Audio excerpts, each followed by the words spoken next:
जे आपण पूर्वी करू शकत नव्हतो तेच करण्याची ताकद अंगी येणं म्हणजेच वाचन. विद्यार्थी मित्र, आज आपण संख्यांचे प्रकार बघणार आहोत आणि त्यातलाच पहिला प्रकार आहे ती म्हणजे समसंख्या काय असते. तर ज्या संख्येला 2 ने निश्चेष भाग जातो ती संख्या असते समसंख्या. आणि ही संख्या कशी ओळखायची, तर या संख्यांच्या एकक स्थानी आपल्याला 2, 4, 8, 6 किंवा 0 यापैकी कोणताही अंक असेल तर ती समसंख्या असते.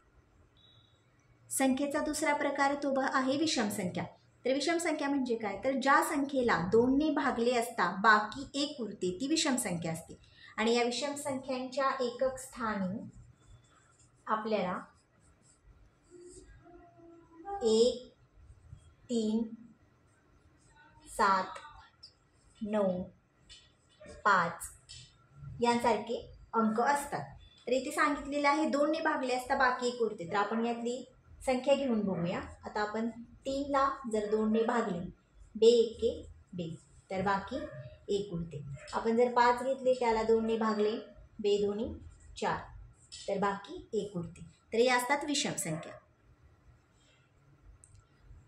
पुढील संख्येचा प्रकार आहे मूळ संख्या.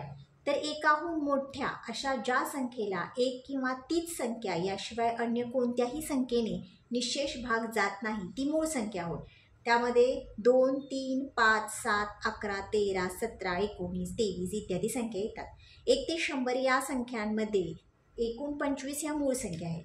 तर असं पाहायला गेलं तर मूळ संख्या या सर्व विषममध्ये मोडतात. जर 2 सोडली तर बाकीच्या सर्व मूळ संख्या या सर्व विषम संख्या आहेत. आणि 2 ही अशी एकमेव मूळ संख्या आहे जी समसंख्या आहे.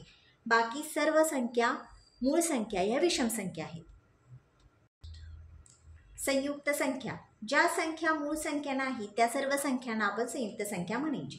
तर त्यामध्ये 4, 6, 8, 9, 10 या प्रकारच्या संख्या येतात.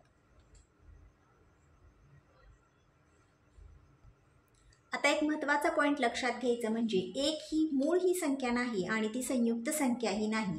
आणि दुसरी गोष्ट म्हणजे 0 ही संख्या समही नसते आणि विषमही नसते.